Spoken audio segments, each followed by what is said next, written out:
भगवद गीता अध्याय 2 सांख्य योग श्लोक 55 से 56।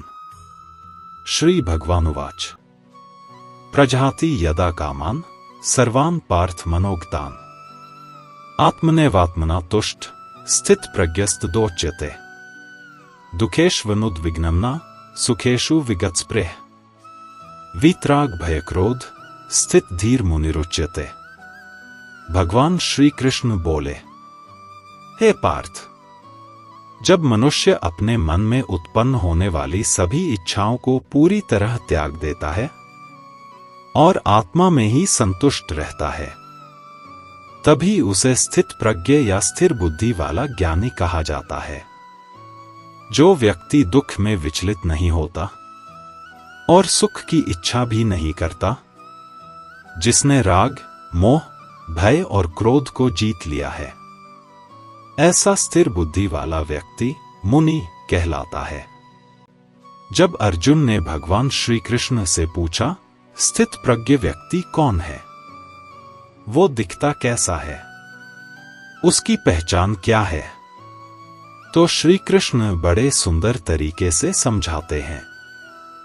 वो कहते हैं, जिस व्यक्ति ने अपने मन की सारी इच्छाओं को छोड़ दिया है, जिसे अब बाहरी चीजों में सुख नहीं दिखता, जो ना दौलत, ना पद, ना तारीफ, किसी में अपनी खुशी नहीं ढूंढता, बल्कि जो अपने भीतर ही संतुष्ट रहता है, वही सच्चा ज्ञानी है।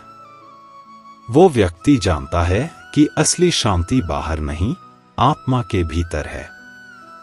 उसका मन बार बार बाहर दौड़ता नहीं, वो जान चुका है कि बाहरी वस्तुएं क्षणिक हैं, बदलती रहती हैं और उनके पीछे भागने से मन थकता है।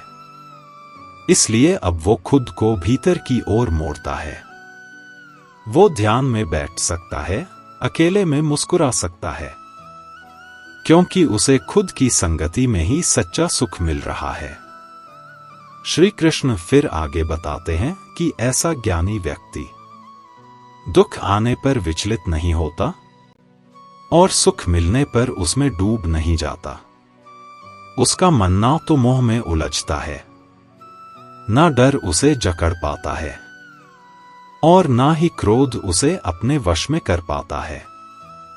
उसकी सबसे बड़ी पहचान यही है कि जीवन के हर उतार चढ़ाव में उसका संतुलन बना रहता है। जब कोई चीज खो जाए, वो टूटता नहीं। जब कोई बड़ी उपलब्धि मिल जाए, वो फूलता नहीं। वो स्थिर रहता है, भीतर से शांत रहता है, क्योंकि उसने जीवन की गहराई को समझ लिया है। उसे मालूम है कि जीवन का हर अनुभव, सुख हो या दुख, आता है और चला जाता है, लेकिन जो आत्मा के साथ जुड़ा है, वो न कभी आता है न जाता है, वही सच्चा है।